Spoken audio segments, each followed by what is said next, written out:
Այն ինչ կատարում է այս օրերին մեր երկրում, ամոթալի է, անտանելի եւ անընդունելի։ Այսպես կոչված Թավշյա սիրո հեղափոխությունը վերածվում է ատելության պատերազմի, գաղտնալսումներ, գաղտնի նկարանումներ, պորնոգրաֆիկ պատկերներ, հերհուրանք, զրպարտանք,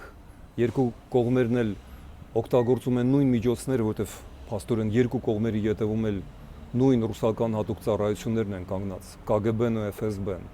Միայն այդ KGB-ն, FSB-ն, միայն մեր թշնամիներն են օգտվում մեր պառակտումից, որը սկսվեց Փաշինյանի խայտառակ ճառից ազգային ժողովում, տապալելով բոլոր բարեփոխումները, սոցիալ-տնտեսական, դատաիրավական, դիվանագիտական, նա որոշեց մաքրել եկեղեցին սուրբ չէ, մենք դա գիտենք, բայց կեղտոտ ձեռքերով եւ կեղտոտ միջոցներով հնարավոր չէ մաքուր նպատակների հասնել։ Կեղտոտ ամանի մեջ հնարավոր չէ մաքուր ջուր պահել կամ